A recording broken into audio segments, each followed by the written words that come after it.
Bonjour à tous et bienvenue sur ma chaîne. Nous continuons dans la série Analyse Charmed. Aujourd'hui, nous allons analyser le personnage de Paige. Qui est Paige? Paige est la quatrième sœur. Mais bon, étant donné que la première est morte, on va dire que c'est maintenant la Benjamin du groupe. Donc, Paige, qui est-elle? D'où vient-elle? Elle vient des fruits de l'amour de la maman qui était une sorcière, donc des trois sœurs de base. Donc qui était à la base marié avec un mortel qui ensuite a divorcé et ensuite s'est mis en couple, rapido vite fait, avec son être de lumière. Ce qui a donné naissance, vu qu'il fallait remplacer Prue, à une quatrième fille. Quatrième fille qui naîtra donc de l'amour d'une sorcière et d'un être de lumière. Ce qui donne quoi? Eh bien, moitié sorcière, moitié être de lumière. Donc, Paige arrive au moment où Prue est morte, donc que ce soit au niveau réel et au niveau fictif, il a fallu que ce personnage se trouve une place, aussi bien se faire aimer des fans qui ont vu un personnage potentiellement qu'ils adoraient partir et se faire remplacer. Elle n'a pas voulu jouer la carte de je reproduis ce qui était Prue. Non, je suis quelqu'un d'autre. Et elle a très bien joué, certainement les scénaristes aussi, parce qu'elle n'était certainement pas toute seule à prendre la décision. Mais le choix était très bien fait de ne certainement pas vouloir faire une Prue bis, tout simplement. Voilà, c'était Paige, c'était elle est arrivée avec sa fraîcheur, son innocence, etc.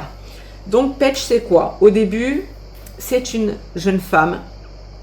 Pareil, très indépendante, très au fait de ses responsabilités, etc. Elle a un travail, elle se fait toute seule. Elle a été adoptée du coup par des parents aimants, on l'aura compris, etc. Mais qu'elle va perdre quand même vers l'adolescence d'un accident, etc. Donc elle s'est faite un petit peu toute seule, etc., etc. Et elle a toujours vécu en tant que fille unique. Donc, quand Paige arrive, elle apprend d'une que c'est une sorcière et de deux qu'elle a des sœurs. Donc, il faut qu'elle se fasse une place en tant que sœur. Il faut que psychiquement, elle arrive à se dire qu'elle n'est plus fille unique, mais donc sœur, et en plus Benjamin, vu que la quatrième n'est plus là, donc elles ne sont plus que trois, c'est la Benjamin. Donc, arriver à accepter ses sœurs, à devoir vivre avec ses sœurs, alors que jusqu'à présent, elle était indépendante, elle avait son travail, elle avait son chez elle. Son travail, elle a toujours, elle va ensuite le perdre. Enfin, elle va décider de le stopper pour se consacrer à sa magie et à tout le reste.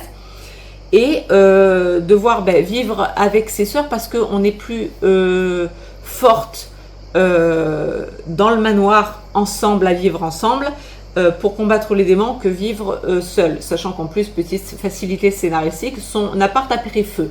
Donc, qu'est-ce qu'il lui reste à faire? À emménager dans le manoir des sœurs Halliwell, ce qui fait d'elle un personnage encore plus fort, bien entendu, en emménageant avec ses sœurs. Donc, personnage, comme je vous dis, fictif et réel, qui a dû se faire aimer du public, c'est-à-dire nous les fans, dans la vie réelle, et de deux dans la série, de se trouver une place en tant que sœur, d'accepter ses sœurs, d'accepter d'avoir ses sœurs, d'accepter de vivre avec des sœurs, d'accepter l'état de sorcière. Et voilà. Et tout ça va développer ensuite la personnalité de Paige. Donc au début, nous avons une Paige qui est indépendante, rebelle et qui refuse plus ou moins les règles. On va le voir surtout parce que quand elle va apprendre la magie, etc., y a des choses qu'elle comprend pas, mais pourquoi je peux pas m'en servir, elle va faire un peu des conneries, tout ça, jusqu'à vraiment prendre conscience qu'en fait la magie c'est pas un jouet, voilà, tu rigoles pas avec ça, et ensuite voilà, la prise de conscience va arriver après. Donc en premier lieu, bien évidemment, elle va accepter son héritage, c'est-à-dire le fait d'être une sorcière et moitié être de lumière. Elle trouve donc une famille, mais pas seulement ses sœurs. Rappelons qu'elle a aussi son père, donc sa mère étant morte, elle va l'avoir de temps en temps à l'état de fantôme, mais son père est bien vivant et c'est un être de lumière. Et ça aussi, elle va avoir beaucoup de mal à l'accepter. Mais voilà, il va falloir qu'elle fasse avec tout ça, parce que jusqu'à présent, c'était une enfant adoptée, ok, aimée de ses parents, bien éduquée, tout ça, qu'elle aura perdu dans un accident, et elle se retrouve avec des sœurs, une mère, du coup, comment dire, de sang, morte, qu'elle retrouve un petit peu de temps en temps, mais quand même à l'état de fantôme, et un père vivant, être de lumière, qui l'aura abandonné aussi. Donc, un petit peu compliqué pour se construire, et donc il va falloir accepter tout ça, elle va finir par l'accepter, et bien entendu, tout est bien qui finit bien à chaque fois. Et bien entendu, elle va devenir un guide pour les futures sorcières grâce à son pouvoir d'être de lumière, donc de moitié être de lumière. Donc en fait, durant la série, comme je vous disais, au début, elle a un travail, elle travaille dans les services sociaux, elle va arriver à upgrade et être assistante sociale. Elle va quitter ce travail parce qu'elle va se rendre compte qu'en fait, elle ne va pas arriver à mêler les deux. Et elle va ensuite se consacrer tout simplement à la magie et à devenir déjà au rang qu'était Prue, parce qu'elle arrive après la guerre, hein, c'est-à-dire que les autres ont déjà eu 3 ans pour se familiariser à la magie. Donc elle a déjà quelques trains de retard.